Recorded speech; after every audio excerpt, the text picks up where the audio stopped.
Hi friends, welcome to pencil timer channel. இன்றைக்கி என்ன பார்க்க போகிறோன்னா சூப்பரான ஃப்ரைட் ரைஸ் தாங்க. அதுவும் சிக்கன் ஃப்ரைட் ரைஸ். சிக்கன் மட்டும் கிடையாது, காய் எல்லாமே போட்டு முட்டையும் போட்டு பண்ண ஒரு சூப்பரான ஃப்ரைட் ரைஸ் தான். அதுக்கு சிக்கனை நல்லா வறுத்து தனியாக எடுத்துடணும். சிக்கன் வறுக்கிறதுக்கு எண்ணெயை நல்லா காய வச்சுட்டு அதுக்கப்புறம் தேவையான அளவு சிக்கனை எடுத்து அதில் வத்தல் தூள், மஞ்சள் தூள், உப்பு, இஞ்சி பூண்டு பேஸ்ட்டு, லெமன் இதெல்லாம் போட்டு நல்லா வறுத்து எடுத்துக்கோங்க. அது நல்லா பொன்னிறமாட்டு வரணும். நல்லா சாப்பிட்டா நல்லா டேஸ்ட்டாக இருக்கணும். நல்லா கிறிஸ்பியாக இருந்தால் தான் நல்லாயிருக்கும். அந்த மாதிரி சிக்கனை தனியாக வறுத்து எடுத்துக்கோங்க. அதை வறுத்து எடுத்து தனியாக ஒரு பாத்திரத்தில் வச்சுக்கோங்க. அடுத்து என்ன பண்ண போகிறோன்னா, சாப்பாட்டு அரிசி எந்த அளவுக்கு எடுப்பீங்களோ அந்த அளவு எடுத்து அதை நல்லா வேக வச்சு எடுத்துக்கோங்க. அது ரொம்ப குழஞ்சி போயிடக்கூடாது. நல்லா விதை மாதிரி இருக்கணும் சாப்பிடும்போது. அப்போ தான் ஃப்ரைட் ரைஸ் நல்லாயிருக்கும். நான் இன்றைக்கி பிரியாணி அரிசியில் பண்ணலை. ஏன்னா வெயில் அதிகமாகட்டு இருக்குது. பிரியாணி அரிசி உடம்புக்கு சூடு, அதனால் நான் பிரியாணி அரிசியில் பண்ணலை. சாப்பாட்டு அரிசியில் தான் பண்ணியிருக்கேன். இதுவும் நல்லா நல்லா பிள்ளைங்களும் சாப்பிட்டாங்க. வீட்டில் உள்ள எல்லாருமே சாப்பிடுவோம். உங்களுக்கும் பிடிக்கும். கண்டிப்பாக ட்ரை பண்ணுங்கள். பாத்திரத்தில் எண்ணெய் ஊற்றிட்டு அது நல்லா காஞ்சதுக்கப்புறமாட்டு பூண்டை சின்ன சின்னதாக கட் பண்ணி சேர்த்துக்கோங்க. சேர்த்துட்டு நல்லா மிக்ஸ் பண்ணிக்கோங்க. நல்லா மணம் வரும். அதுக்கப்புறம் இஞ்சி சேர்த்துக்கோங்க. அதையும் சின்னதாக கட் பண்ணி சேர்க்கணும். இஞ்சியும் பூண்டும் நல்லா வெந்ததுக்கப்புறமாட்டு நல்லா அது ஃப்ளேவர் கொடுக்கும். அதுக்காக தான் அதை நம்ம ஃபஸ்ட்டு சேர்க்குறோம் எண்ணெயில். அது நல்லா வந்ததுக்கப்புறம் தேவையான காய்கறியை சின்ன சின்னதாக கட் பண்ணிக்கோங்க.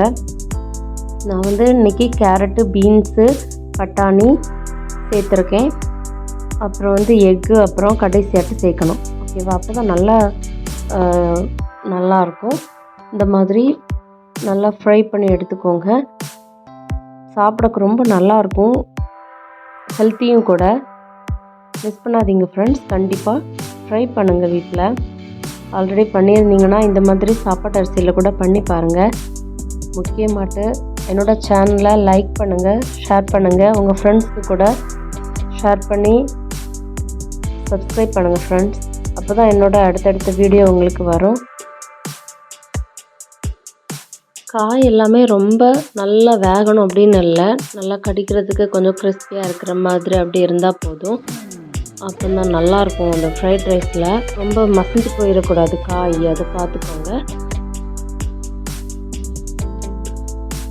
கரிஞ்சு போயிடாமல் அடிக்கடி கிண்டி விட்டுட்டே இருக்கணும். மீடியம் ஃப்ளேமில் வச்சுக்கோங்க. அப்போ தான் அது கரியாது. அப்புறம் பட்டாணி நான் இன்றைக்கி ஃப்ரோசன் பட்டாணி தான் எடுத்தேன். அதனால் தண்ணியில் கொஞ்சம் நேரம் ஊற வச்சா தான் அந்த குளிர் போகும். அந்த ஐஸ் போயிட்டு அதுக்கப்புறம் அது நார்மலாக ரூம் டெம்பரேச்சருக்கு வரும். அது வரைக்கும் அதை கொஞ்சம் நேரம் தண்ணியில் ஊற வைக்கணும். அதுக்கப்புறம் அதையும் இதில் சேர்த்துடணும். தேவையான அளவு உப்பு போட்டுக்கோங்க. உப்பு போட்டு மிக்ஸ் பண்ணுங்கள். உப்பு கொஞ்சம் கூடுதலாக இருந்தால் சோறு போடும்போது மிக்ஸ் பண்ணும்போது கரெக்டாக இருக்கும். அதனால் அதையும் பார்த்துக்கோங்க. அப்போ தான் சாப்பிடும்போது அந்த காய் சாப்பாடில் சேர்த்து கடிக்கும்போது ரொம்ப நல்லாயிருக்கும். மூடி வைக்கணும்னு அவசியம் இல்லை.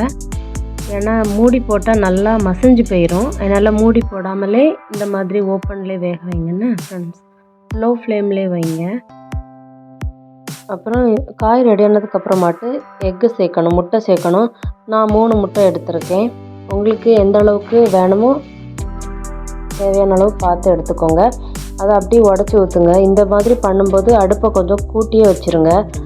ஹை ஃப்ளேமில் இருந்தால் தான் அந்த முட்டை நல்லா ஒவ்வொன்றும் உதிரியாக வரும். இல்லைனா அப்படி கலக்கலன்னு இன்னும் டைம் ஆகிக்கிட்டே இருக்கும். அதனால் அடுப்பை நல்லா ஹை ஃப்ளேமில் வச்சு நல்லா கிண்டி விட்டுறணும். முட்டைக்கு தேவையான அளவுக்கு உப்பும் நல்ல மிளகும் நான் சேர்த்தேன். கொஞ்சம் லெமனும் சேர்த்தேன் புளிப்பு டேஸ்ட்டுக்காக. உங்களுக்கு உப்பு வேணும்னா அளவு கம்மி பண்ணணுன்னா கம்மி பண்ணிக்கோங்க. காரத்துக்காக நல்ல மிளகு எந்த அளவுக்கு வேணுமோ போட்டுக்கோங்க. நல்லா போட்டு மிக்ஸ் பண்ணிக்கோங்க.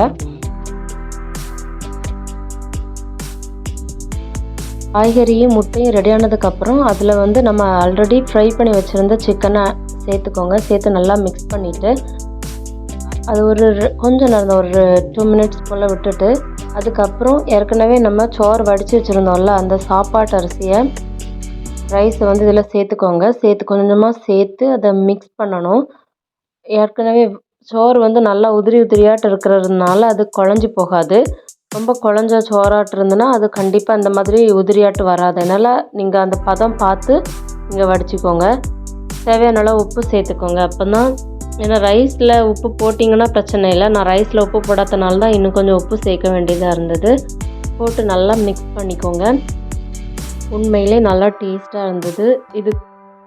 அதில் வந்து சிக்கனும் எக்கு காய்கறிகள்லாம் போட்டிருந்து நல்லா ஹெல்த்தி கூட.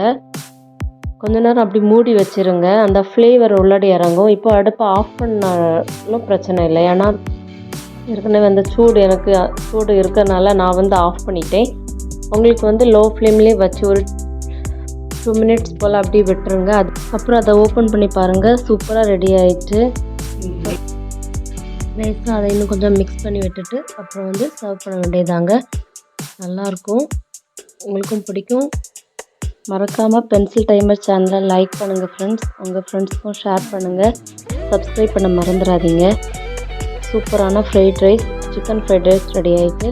இதை வந்து சிக்கன் குழம்பு கூட சாப்பிடலாம், ஊறுகாய் கூட தொட்டு சாப்பிடலாம்.